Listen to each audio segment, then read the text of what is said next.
eu quero que você abra a sua Bíblia. E é muito comum nós projetarmos muitas coisas no início do ano. Nós estabelecemos alguns alvos, ou seja, aonde nós desejamos chegar. Nós estabelecemos algumas metas e vamos aplicar aqui como prazo que eu pretendo chegar onde eu desejo. Nós vamos montando uma estrutura, esperando que coisas promissoras, que nos levem à prosperidade, às realizações, a transformações, que elas venham acontecer na nossa vida. A primeira coisa que eu queria que você entendesse é que se você decide não agir, ou você abre mão ou diminui a intensidade dos seus sonhos, ou você aumenta a sua capacidade de habilidades. A escolha é sua. Ou você vai diminuir, né, o seu prognóstico, a sua perspectiva para 2021, ou você vai aumentar o seu afinco, a sua dedicação, aquilo que você planeja fazer para que os seus sonhos se tornem realidade. É muito importante nós olharmos para esse início do ano, porque eu acho que muitos de nós já estamos aí, se não todos, estabelecendo algumas coisas que pretendemos fazer ao longo desse período.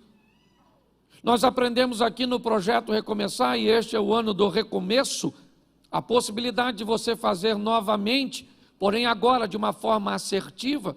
À medida em que somos mais novos, a nossa margem de erros podem até ser um pouco maiores, porque nós ainda temos condições, muitas vezes, de contorná-las, mas à medida que a idade vai chegando, inevitavelmente, nós não podemos nos dar o luxo de cometer erros, porque alguns erros podem custar a vida inteira para consertá-los.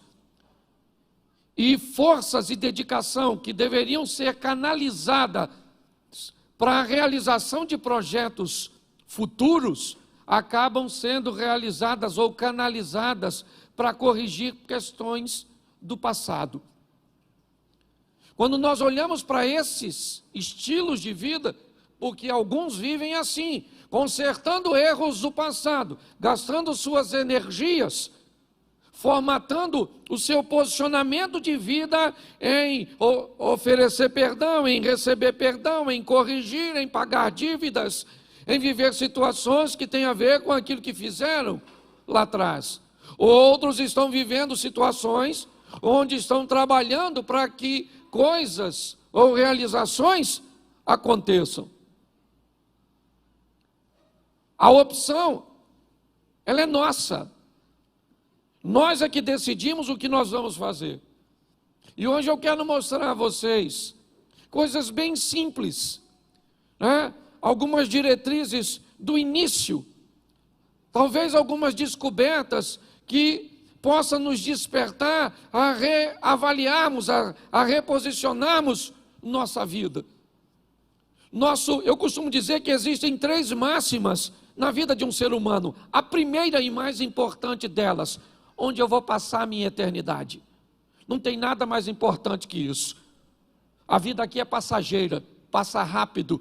Hebreus 9, 27, ao homem está determinado morrer apenas uma vez, vindo depois da morte o juízo. Salmo 90, verso 10, certo? O homem vive 70 anos, se for robusto, ele vai até os 80, onde a maioria dos dias são canseira e enfado, porque tudo passa rapidamente. A Bíblia está nos dando uma direção: a sua vida é única, a sua vida é curta e a sua vida é rápida. Você não tem margem de erros. Nós precisamos ser cautelosos, seja prudente como as serpentes e simples como as pombas. Vigiai e orai, a vigilância precedendo um sistema de defesa, para que venhamos fugir do erro. Porque, como eu digo e disse, nós podemos gastar muito tempo para corrigi-lo. Quando olhamos para isso, o que eu quero mostrar a você hoje é que nos 4 capítulos da Bíblia, no início, nós vamos descobrir algumas coisas que eu gostaria de pontuar para você. Entendendo que a Bíblia tem duas preocupações. Uma e principal, com vida eterna. Por isso a primeira máxima é onde eu vou passar a minha vida eterna. Segunda máxima de um ser humano, o que eu vim fazer aqui na terra? Minha missão. Missão é algo que está altamente integrado com identidade. Quem não descobre o que veio fazer, tem dificuldade de saber quem é. Pessoas confusas no que diz respeito às suas identidades, inevitavelmente, elas têm problemas, certo? Com sua missão. Quanto mais rápido você descobrir o que você veio fazer, qual é a sua régua de medida, você para de usar a medida dos outros para estabelecer a sua. E terceira máxima, com quem eu vou viver aqui na terra? Seu casamento. Para mim são as três máximas que regem a vida de um ser humano. Onde eu passo minha eternidade, qual é a minha missão, que automaticamente vai revelar minha identidade, e com quem eu vou casar. Ok? Então, se você casar errado, e essa vai para os solteiros, porque se você casou já, hashtag chupa essa manga. Ok? Mas se você é solteiro, preste atenção nesse negócio. Certo? Quantos solteiros tem aqui? Levante a mão. Isso, Deus te conserve, te abençoe. E se você conseguir viver desse jeito, viva. Se cansar de ser feliz, vem sofrer com a gente. Ok? Então preste atenção. A Bíblia tem uma preocupação importantíssima. Vida. Jesus disse, eu vim para que tenham e a tenham em isso. Duas coisas Jesus veio nos oferecer de forma muito eficiente. Uma, vida eterna. Ele veio para vencer o poder da morte e do caos e fazer com que o nosso nome seja escrito no livro da vida. Ok? Segunda, ele veio para nos oferecer uma vida abundante aqui na terra, onde nossa margem de erro diminui, para que possamos potencializar nossas ações em realizações futuras. Mas eu comecei a observar que os inimigos da humanidade, eles são antigos. Que quando nós olhamos para os primeiros capítulos da Bíblia, nós já vamos receber algumas direções, que se respeitarmos e colocarmos em prática, vamos ter uma qualidade de vida legal. Por favor, entendam o que eu vou dizer. Ah, pastor, o mais importante para mim é ir para o céu. Não é para você que é isso que é mais importante, é para todos os seres humanos. A coisa mais importante é a nossa salvação. Só que tem algum valor agregado nisso, que nós precisamos decidir se queremos para a nossa vida ou não. E pior, se não queremos, não marginalizar e não penalizar com posturas e posicionamentos incorretos de quem resolveu aceitar. Quando Jesus diz, eu vim para que você tenha vida e tenha vida em abundância. Esse texto refere-se à vida terrena, porque a vida celestial, ela já é abundante. Se você se prender e dizer para mim ou para qualquer, pastor, meu negócio é ir para o céu, eu não estou preocupado com outra coisa, não tem problema nenhum, até porque você resolveu escolher uma parte extraordinária, buscar primeiro o reino e a sua justiça. O restante tudo é passageiro. Então você tem todo o direito de dizer, pastor, eu não quero saber de prosperidade, eu não quero saber de felicidade, eu não quero saber de nada. Eu quero saber que meu nome está escrito no livro da vida e eu já estou satisfeito, estou só esperando Jesus voltar ou eu morrer. E está joia. Tem algo de errado nisso? Claro que não. Só que a Bíblia também diz que Deus nos oferece aqui nessa terra vida abundante. Jesus disse isso a Pedro. Se você abrir mão, certo, por minha causa, você recebe 100 vezes mais aqui na terra. Então, como é que nós conseguimos alcançar esse estilo de vida de alta performance, de resultados extraordinários? em todas as áreas. E por favor, tira esse R cifrão da frente, porque parece que quando a gente fala isso, todo mundo já pensa logo em ficar rico. Nós estamos falando de prosperidade. Riqueza é ter muito de uma coisa só. Prosperidade é ter o suficiente de tudo. E é isso que nós estamos oferecendo. Então, se nós temos duas vidas, até porque a Bíblia diz em Apocalipse que aquele que vencer não sofrerá o dano da segunda morte. Ok? Então nós temos duas vidas, uma aqui nessa terra, que Deus preparou para nós, e com a sinalização de Canaã, uma terra que mana leite e mel, uma terra de prosperidade. Se nós olharmos para uma visão de pobreza e de miséria, qual é a ideia do céu? Rua de barro, umas casinhas simples, uns puxadinhos, um calor infernal. A promessa é que ruas serão a promessa são de mansões celestes. Então você não venha querer enfiar na minha cabeça. Uma visão pequena, você pode enfiar na sua e eu vou respeitar. Agora não tenta colocar na de todo mundo. Nós expomos a palavra e já você vai entender o que eu estou querendo dizer. Mas no final das contas é você que escolhe. Então, se você quer ser próspero, não fale mal de quem não quer. E se você não quer ser próspero, não fale mal de quem está nadando de braçada. Ok? Porque hoje, às vezes, o que acontece é isso. Um vai para uma extremidade e fala mal do outro. É igual o tradicional falar mal do pentecostal. Já viu? Tem aquele pessoal que não acredita no Espírito Santo, não acredita nos dons, não acredita em cura, não acredita em anjo, não acredita em nada. Aí ele mete o sarrafo na turma que vê bola de fogo, caneta de fogo, que acredita nas línguas, nos dons e na cura. Em contrapartida, o outro diz que essa igreja que não acredita nada disso, não é nem igreja, é sorveteria. O que é isso? Um ambiente que leva as pessoas a viver numa extremidade. E não é isso. Nosso propósito aqui é direcionar você. Então, se você olhar um pouquinho mais de cuidado, e depois você pode olhar em casa, Gênesis 1:1, vamos começar do começo.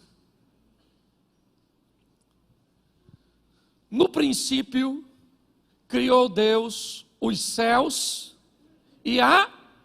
Lê de novo. Agora fica melhor. Não, volta lá, que fica melhor a leitura. Vamos lá, gente. Feche seus olhos. Senhor nosso Deus e Pai, em nome de Jesus, nós queremos te agradecer por tua palavra, continua falando conosco. Usa-me, ó Pai, como um canal de bênção nesta hora, em nome de Jesus. Amém. Glória a Deus. Amém? Preste atenção, porque aqui nós já vamos ter, no capítulo 1, a direção de como o homem deverá viver.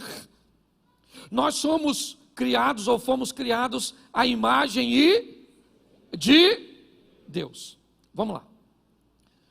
O texto diz, no princípio criou Deus os céus e a terra era sem forma e vazia, e o Espírito de Deus pairava sobre a face das águas. E disse Deus, haja luz, e houve luz, e viu Deus que a luz era boa, e fez separação entre as luz e trevas, e Deus vai começar, haja uma porção seca no meio das águas. Preste atenção, porque o que Deus está dando direção, é o estilo de vida que Ele vai pedir que nós venhamos a viver. O que é a fé? A fé é o firme das coisas que não mas que se esperam. A Bíblia diz que o justo viverá pela fé.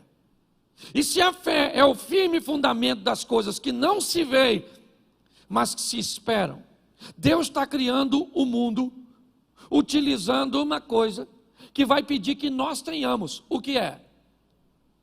O que é? Fé. E disse Deus, haja. A luz existia, mas passou a existir. Deus começa a chamar à existência as coisas que não existem como se elas já existissem. Quando nós olhamos o início do Gênesis, é ali que nós vamos entender que estilo de vida nós precisamos trilhar. Porque preste atenção, o justo vai fazer o quê? O justo vai fazer o quê? Viverá. Preste atenção. A fé para nós não é um momento. A fé para nós é um estilo de vida. O justo viverá pela fé. Ah, pastor, eu não sou justo porque eu sou pecador. Quando a Bíblia diz o justo viverá pela fé, ela está querendo dizer o justo é todo aquele que foi justificado por Jesus, não aquele que não tem erros.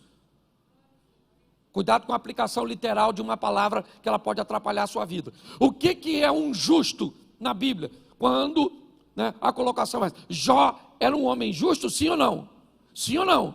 Mas ele cometia erros, sim ou não? Sim, mas a Bíblia diz que ele era justo. Qual era a justiça desse homem? Acreditar que havia um Deus cujo qual ele servia.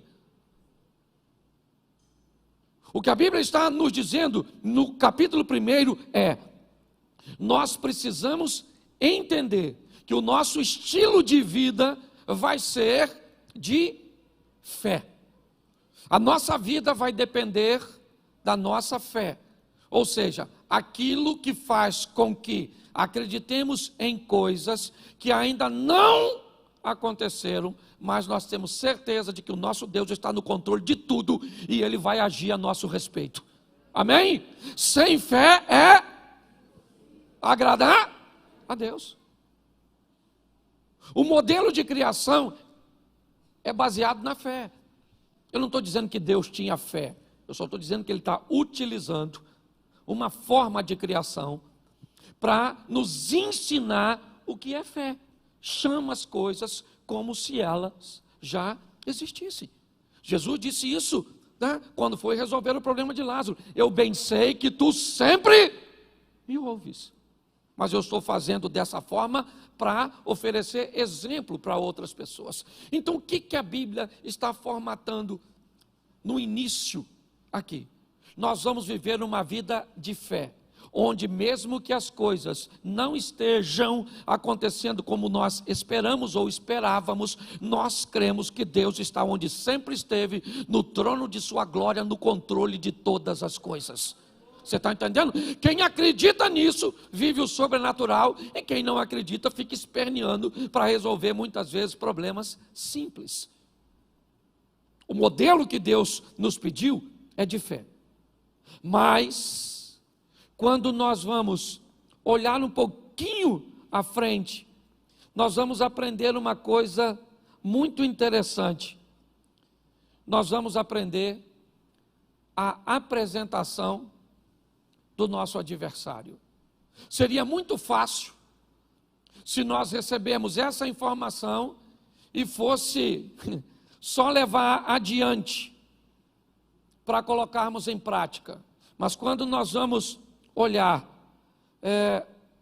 o capítulo 3 de Gênesis, o que a Bíblia vai fazer é, se no capítulo 1 ela nos apresenta quem é Deus, no capítulo 3 ela apresenta quem é o adversário, Satanás, o nosso opositor.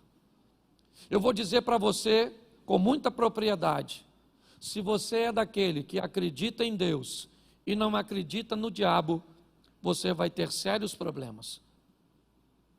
Porque uma das coisas mais importantes na nossa caminhada de fé é entender que tem alguém que vai se opor a nós, que ele é mais forte do que nós, mas não é mais forte do que o nosso Deus. Reconhecer como nosso adversário trabalha, reconhecer quais são suas armas, reconhecer como ele ataca, vai nos dar uma grande vantagem sobre Satanás. A Bíblia nos dá algumas informações, e pastor, onde Satanás está nos primeiros capítulos? Na serpente, na figura da serpente, que tem um propósito, certo? De fazer com que o homem se perca. Quando nós olhamos, eu vou te mostrar alguns textos. 1 Pedro, capítulo 5, verso 8, coloca aí para a gente, fica numa tradução só no telão, é mais fácil.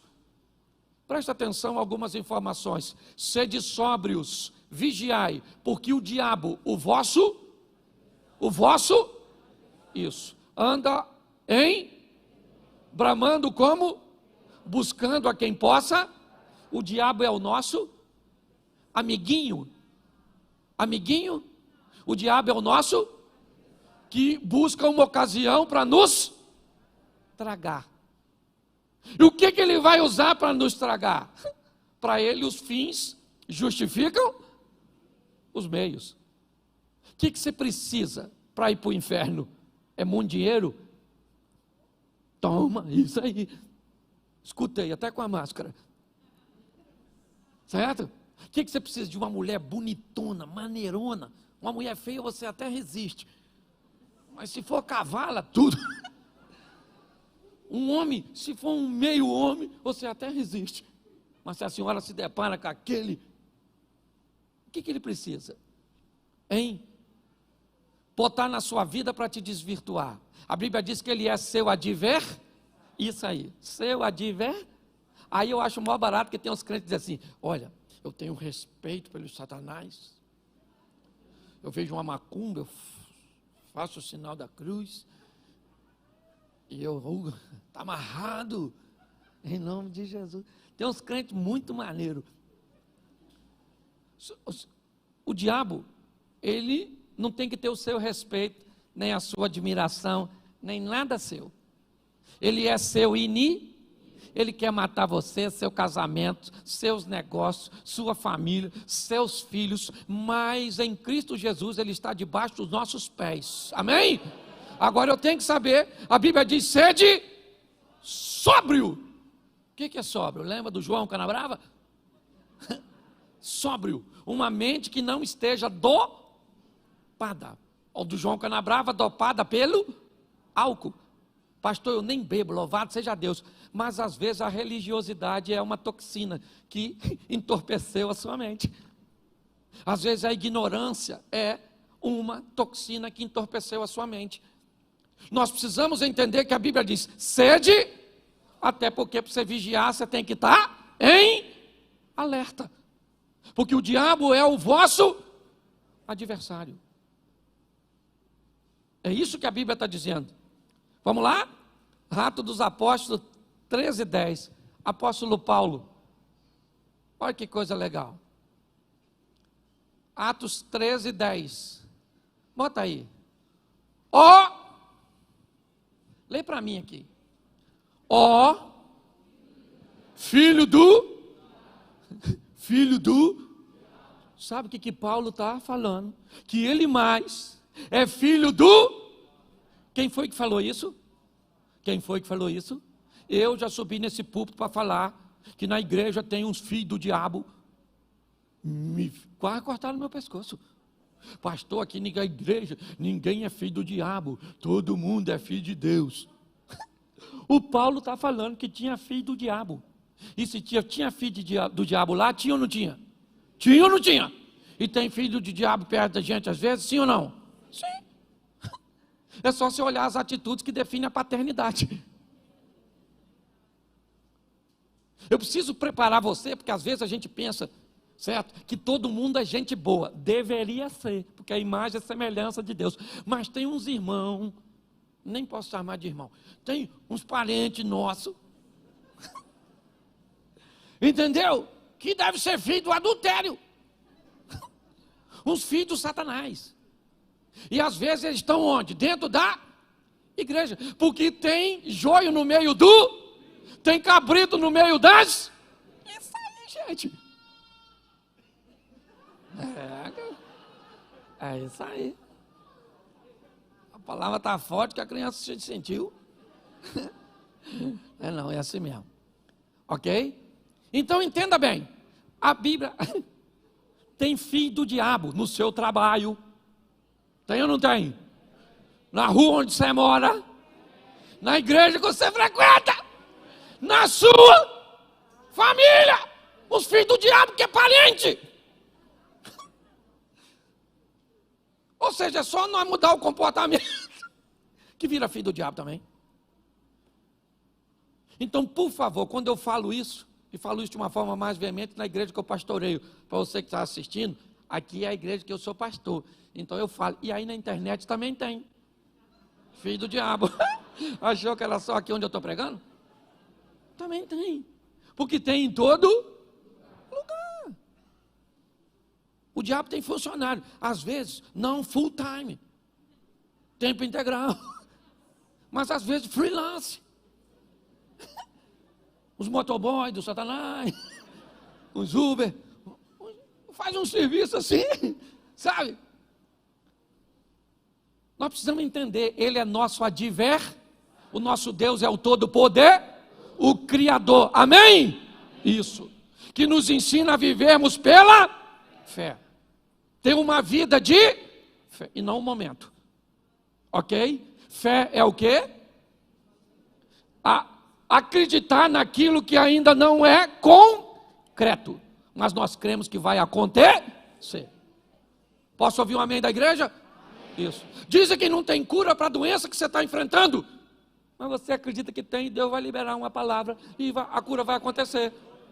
Está num ambiente onde todas as portas estão fechadas e a situação econômica do país não gera possibilidade de que você se reintegre no mercado de emprego e que as coisas... Isso é todas as informações que os olhos veem, mas os céus é mais poderoso do que tudo isso e abre porta onde portas não existem, porque nós vivemos pela fé. E agora a Bíblia está dizendo, o diabo vosso adver tem filho. Entendeu? Tem filho. João 10:10. João capítulo 10, verso 10. O ladrão não vem senão roubar, a matar e a... Essa frase foi dita por Jesus. Ok? O que ela está definindo é o perfil do nosso adversário. Primeiro, nós temos um.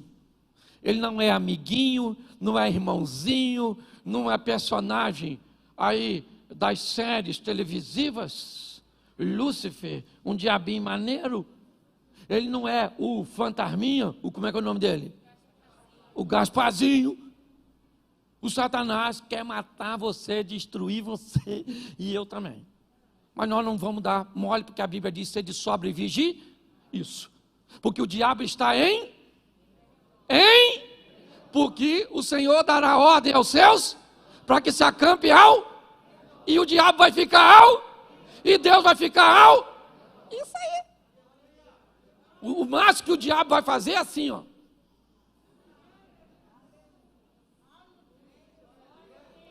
Olhar você viver o extraordinário na presença de Deus e cercado pelo Senhor. É isso. Não dá mole, porque se você for lá fora, ele te arrebenta. Quem já foi sabe. Volta tudo ferido. Eu tenho um cachorro lá no meu sítio que está atravessando esse problema. O Lourinho.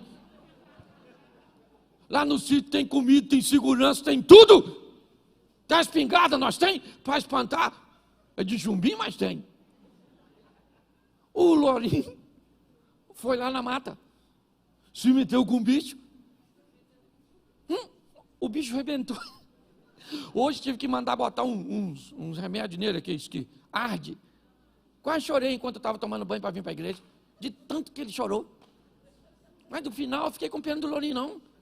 Porque eu pensei, Lourinho é um otário. Lá na mata tem filho do diabo. Arrebentou meu cachorro.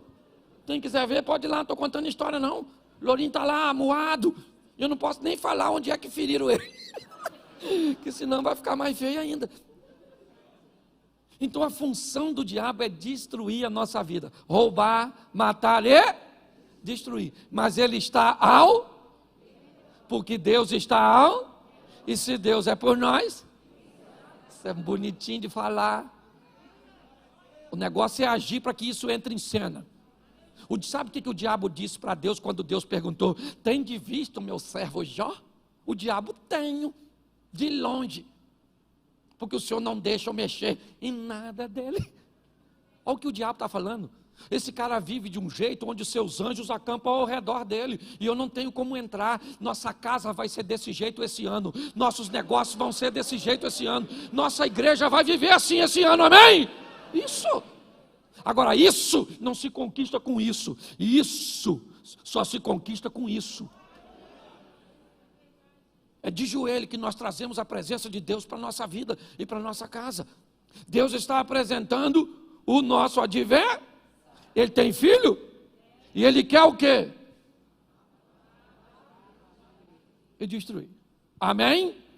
Amém?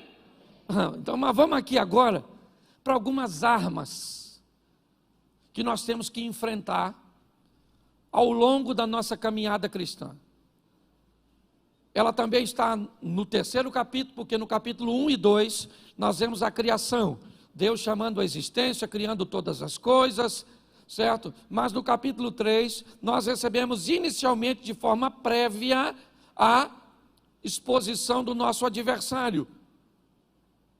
Mas quando nós vamos olhar o que eles enfrentaram no Éden e como agiram, é bem semelhante ao que nós vivemos hoje. Eu acho que vale a pena dar uma olhada. Uma das coisas que o casal que originou a humanidade enfrentou, que nós enfrentamos de uma forma muito veemente, Gênesis capítulo 3, verso 6.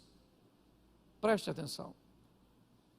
E vendo a mulher que aquela árvore era boa para se comer, e agradável aos olhos, e árvore desejável para dar entendimento, tomou do seu fruto e comeu, e também deu ao seu marido, e ele comeu com ela. Preste atenção, deixa o texto aí, por favor. Primeira coisa que eles enfrentaram como oposição, ainda é o que nós enfrentamos até hoje, e que tem derrubado muitos de nós: o desejo pelo proibido.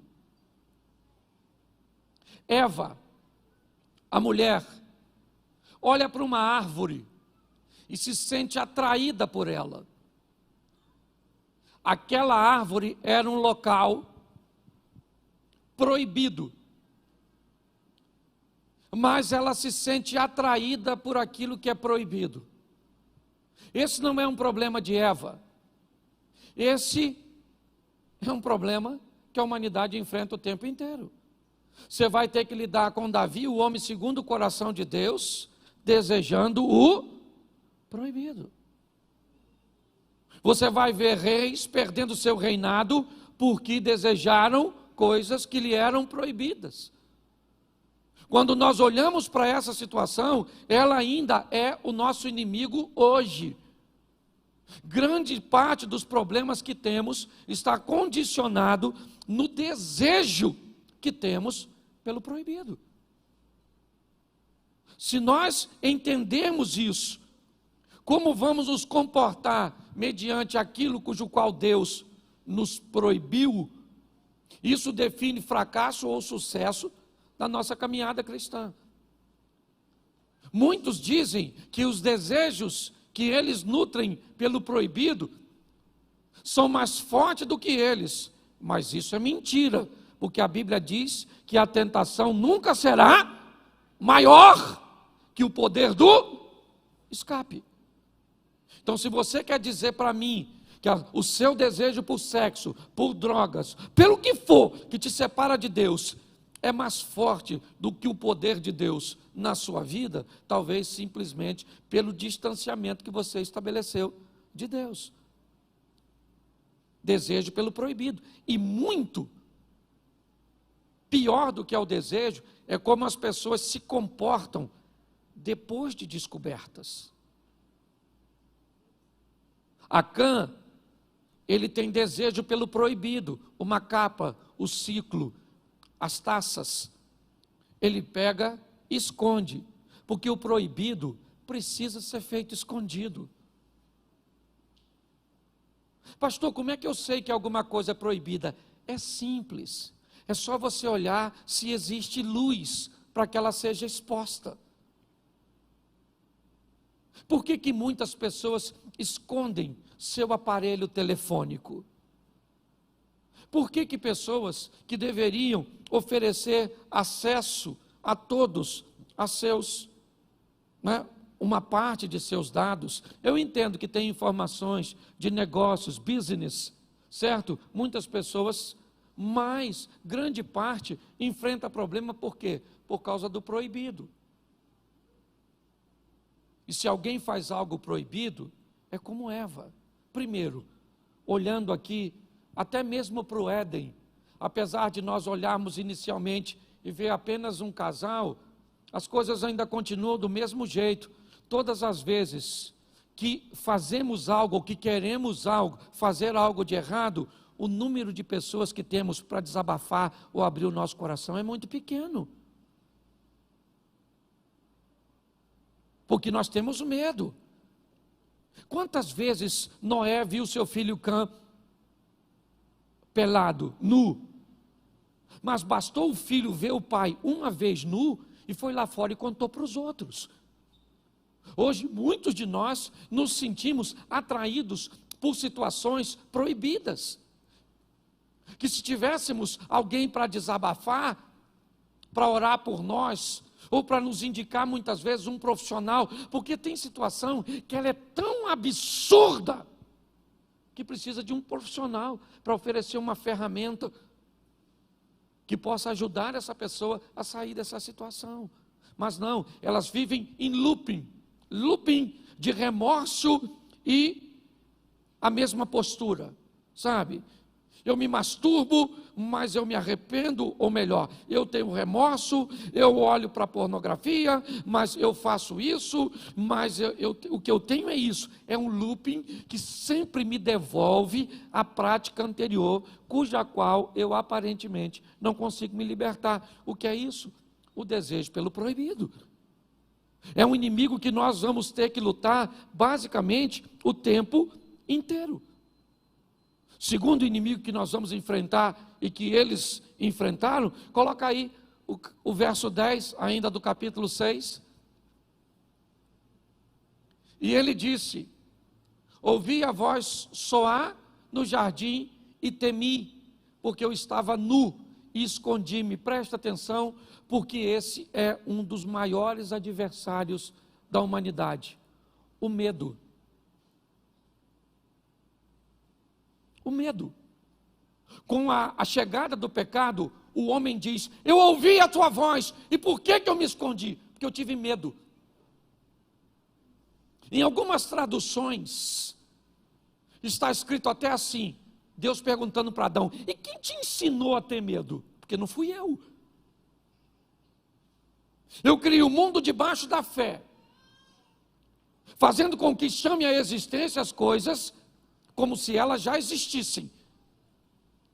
Estabeleço toda uma estrutura, e agora você vem dizer para mim que está com medo?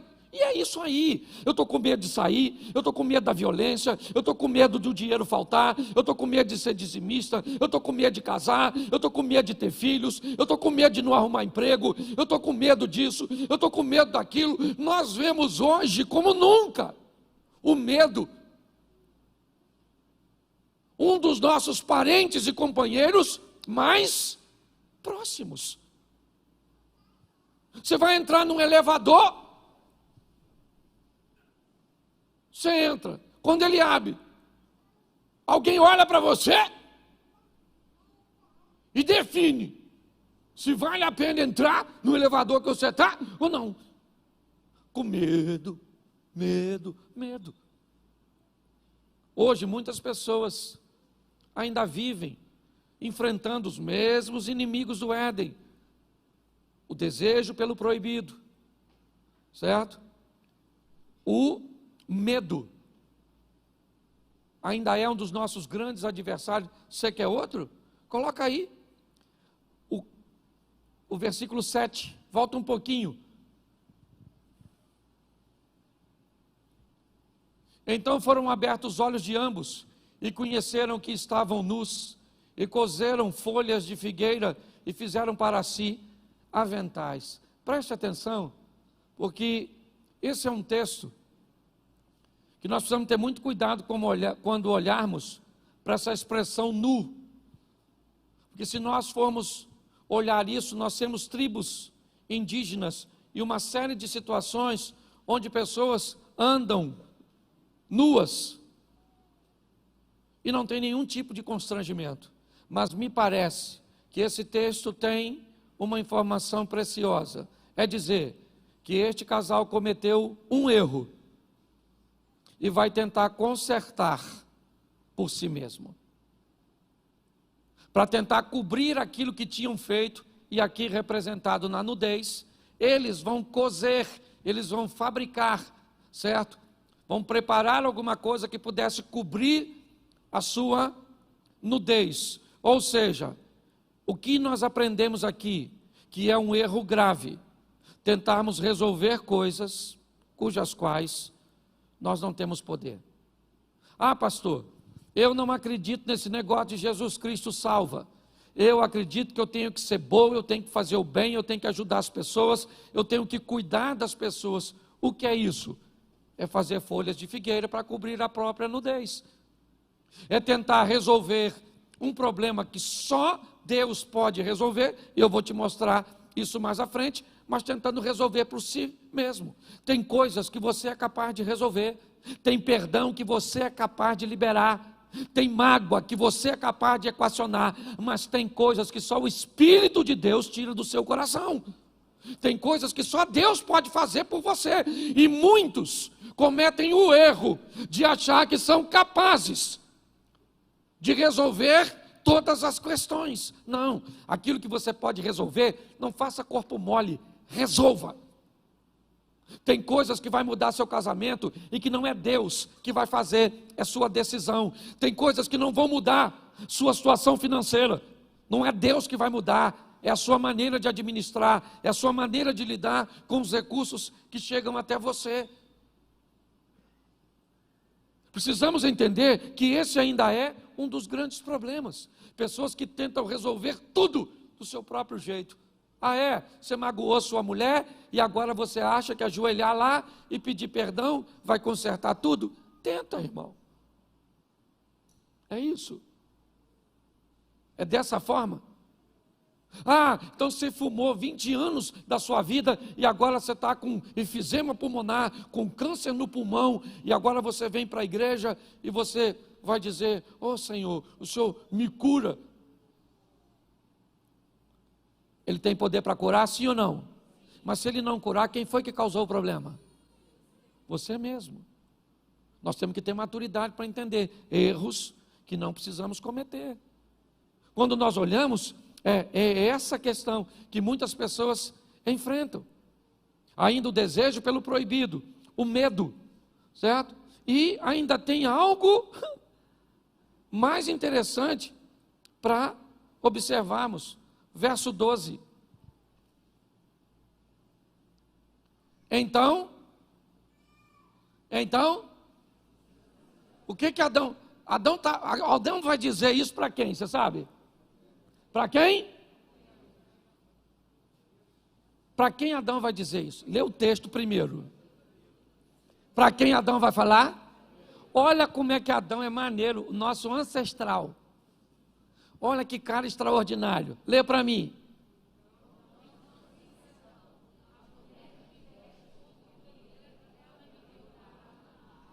O Adão acabou de botar a culpa dos seus problemas em duas pessoas. Primeiro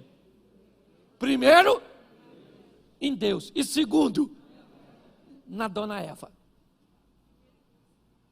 O que é isso, pastor? Isso é um adversário que nós enfrentamos há muito tempo, omissão de responsabilidade.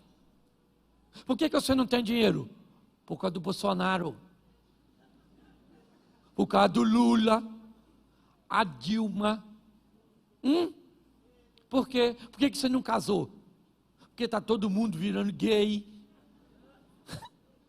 Por que pensa aí. A culpa, por que você divorciou? Porque a culpa era da sua mulher. Aquela praga, aquela peste, que o senhor não tolerava. Botar a culpa nos outros, gente. Eu aprendi uma coisa naquele gabinete. Se você só ouvir a versão do Chapeuzinho Vermelho, o lobo sempre vai ser mau. Eu já escutei a visão da Chapeuzinho Vermelho. Quando o lobo foi lá, eu achei que ele era Chapeuzinho Vermelho.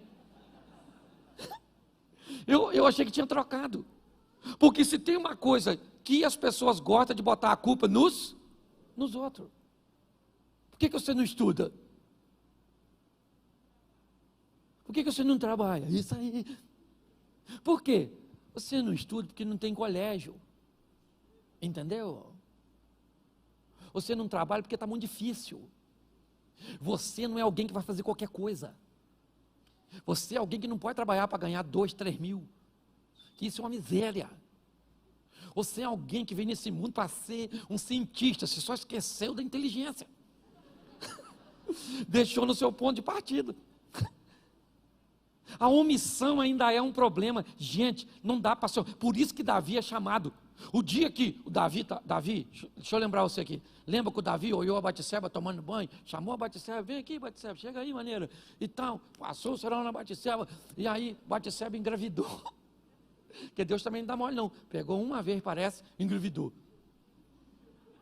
Sabe o que ele fez com o marido da mulher que ele engravidou? Mandou matar. Quem é esse cara? O Davi da Bíblia. O do gigantinho. Acabei de acabar com a reputação dele para você.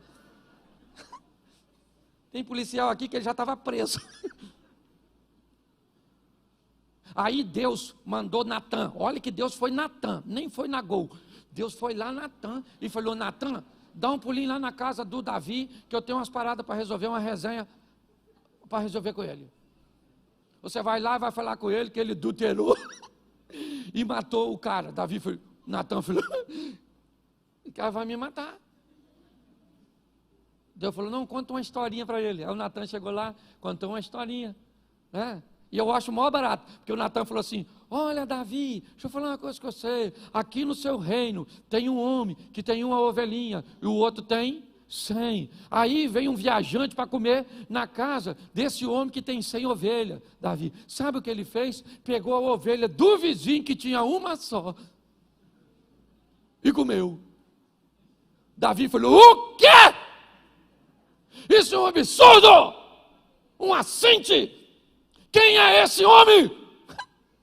Natan falou: tem espelho aí, irmão? Esse homem é? Aí Davi falou: ai, pequei. Ah, Frozinho, presta atenção. Quando ele descobriu que estava errado, a primeira coisa que ele fez foi o quê?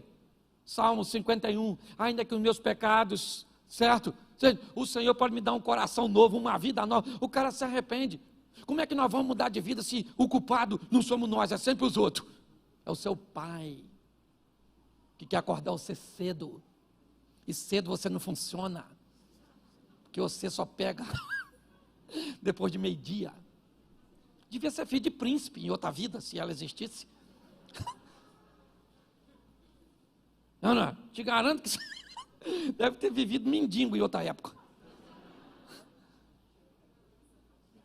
Responsabilidade. Quem é o maior responsável? Aliás, deixa eu falar uma coisa para nós que somos pentecostal. Quem é o maior profeta da nossa vida? Quem é o maior profeta da nossa vida? Fala assim: eu. Isso. Eu sou o maior profeta. Sou eu que mando mensagens para o futuro a respeito de mim mesmo. Com o quê? Com as decisões que eu tomo, com meus posicionamentos, com minha vida com Deus. O futuro está aguardando você fazer por Ele o que você nunca fez, para Ele te dar o que nunca te deu. Está na hora, gente, nós vivemos o incrível, o extraordinário, o sensacional. Alguém parar para olhar para tu e diz: menino, tu deu sorte. Sorte é o esforço que o preguiçoso não quer fazer para alcançar o que deseja. E aí é só você ser bem sucedido. Nossa, Deus tem uma panela, e as 5 colheres, e as 5. Deus não gosta de mim não. Não, quem não gosta de você provavelmente é você mesmo. Aí o outro esse dia falou comigo assim: pastor, eu não concordo, porque olha só, tem gente que já nasce hoje, o pai dele pode dar um carro para ele, e outros levam a vida inteira para conseguir comprar um carro. É verdade ou não? É ou não é? Mas aí eu pergunto a você: o que o avô desse camarada fez, que hoje pode dar um carro para o filho? Talvez o que o seu avô não fez.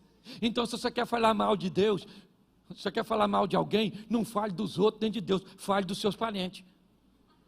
Meu avô era uma praga que não quis trabalhar. E hoje eu estou só... Mas quer botar a culpa em Deus. Nós precisamos levar a nossa vida, né, para um outro nível. E aqui, um outro problema que nós temos que enfrentar, gravíssimo. O problema, ainda está no capítulo 4 só de Gênesis. Olha só, se não bastasse, deixa eu recapitular aqui para você não esquecer. O desejo, me ajude aí, o desejo, a tentativa de resolver sem Deus. O medo, a omissão, ainda tem um negócio que nós temos com uma facilidade tão grande. O que é? Inveja. Você tem?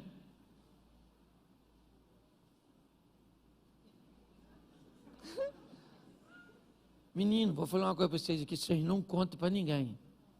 Esses dias estou eu olhando minha rede social, quando de repente passei assim no Instagram, numa pessoa, menino, mas ela tinha tanto comentário numa foto, aí eu botei numa minha.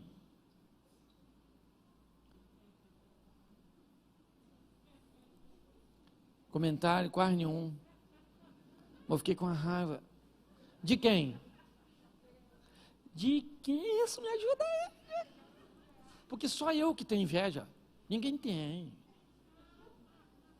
A história do Caim e Abel ainda continua na nossa vida o tempo inteiro. É a gente medindo a nossa vida pela régua dos outros. Pare de ficar olhando o que está acontecendo na vida dos outros e trabalhe para as coisas acontecerem na sua vida. Eu estou falando para você, estava eu lá olhando. E esse movimento, até criança de 1 ano já está fazendo. Você entende? Inveja. Inveja. Lembra? Eu já contei isso aqui, já estou terminando já. Eu fui viajar, eu não gosto de falar cidade porque é complicado. Né? Esse dia o Elvis veio aqui e falou que uma praia parecia um valão, que eu falei, quando ele aparecer lá, o nego vai matar ele. Eu fui numa cidade pregada do interior do Nordeste e teve um apagão na cidade. Não foi esse que teve agora no Amapá, ou Macapá, alguma coisa assim. Anteriormente, já tem um tempinho. E teve um apagão, e era no Nordeste. O Danilo Gentili fez uma brincadeira, dizendo lá no Nordeste já não tinha água. O pessoal queria matar ele lá quando eu fui. Perguntou até se eu conhecia. Eu falei, não ando com esse tipo de gente que fala essas coisas. Tive que me esquivar. Certo? Então tem que ter cuidado. Mas eu estava numa cidade dessa aí, e o cara falou comigo assim, pastor, você não quer andar na minha lancha?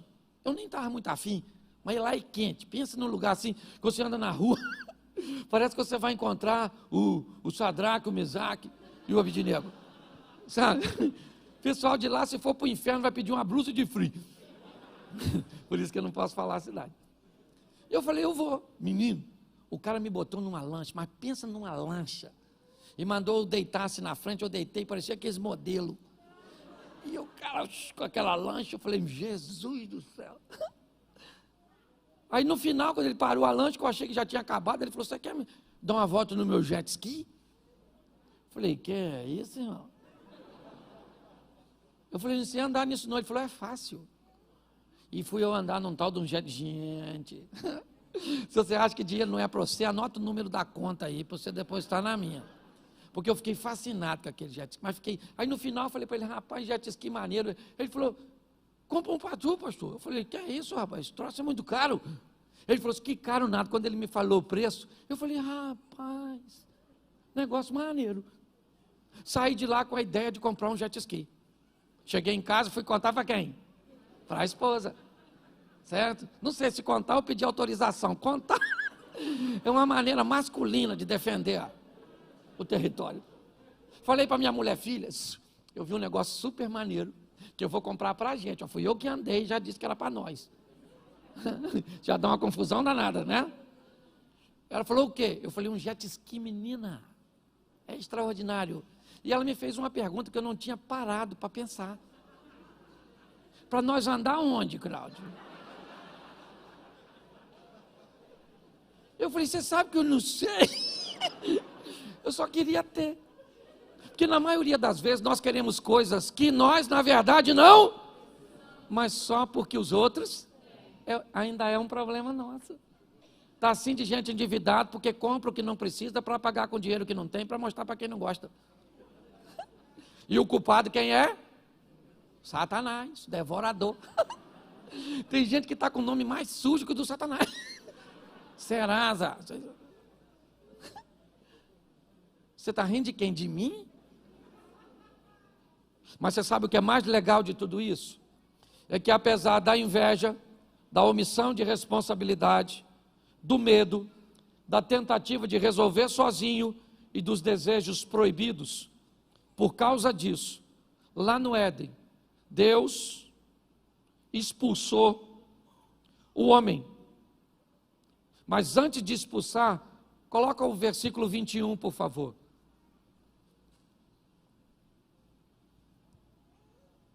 E fez o Senhor Deus a Adão e a sua mulher, fez o quê? E essa túnica era de quê?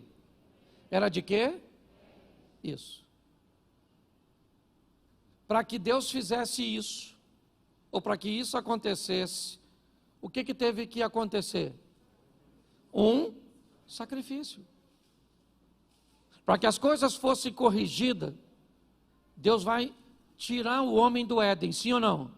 Mas vai dar uma proteção para ele. Aquilo que ele tentou fazer com as folhas, Deus vai fazer com a morte de alguém. Na verdade, na tipologia, quando nós estudamos isso, aqui nós temos um tipo de Cristo. Alguém morrendo para oferecer uma cobertura, né? Ou alguém inocente morrendo para que alguém fosse perdoado. Por quê? Por causa do verso 23.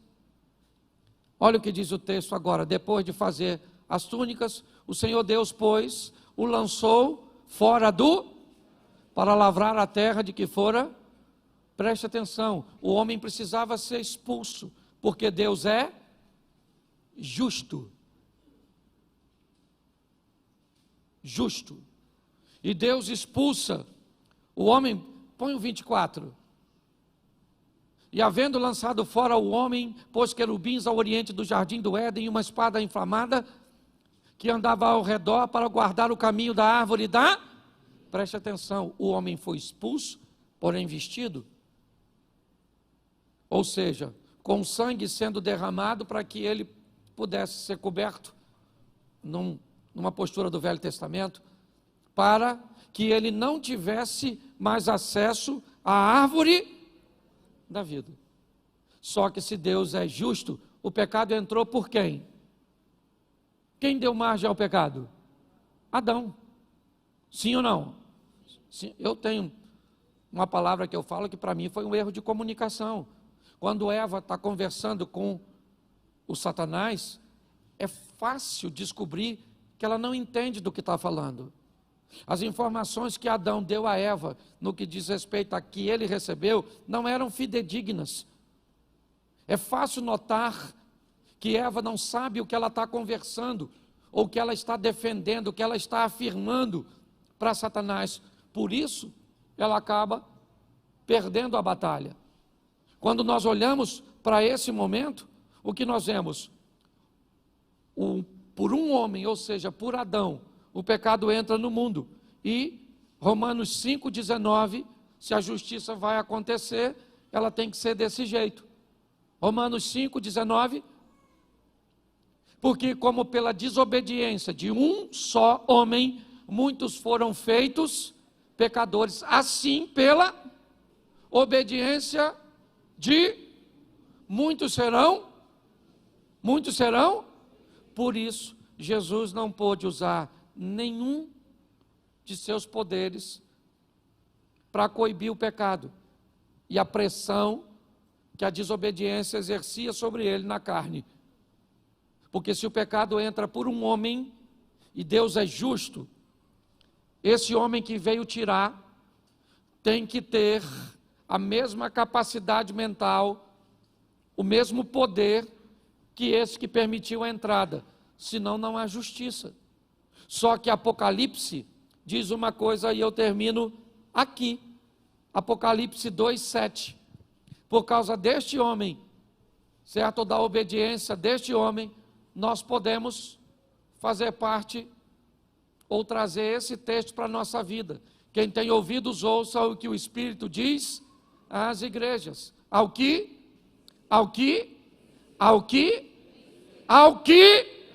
não é ao que empatar, não é ao que perder, não é ao que fazer corpo mole, é apenas para uma classe. E qual é a classe? O dos vencer. Ao que vencer, vai comer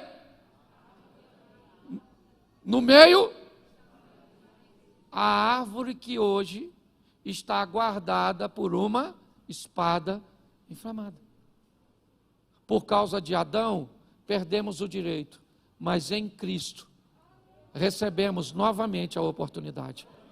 Eu queria que você saísse daqui hoje com essa palavra no seu coração, porque eu sei que a Bíblia me diz que quando eu prego, pessoas que me ouvem recebem como um solo à beira do caminho, outros recebem como um solo com pedras, outros recebem com um solo de espinhos e outros recebem em terra boa.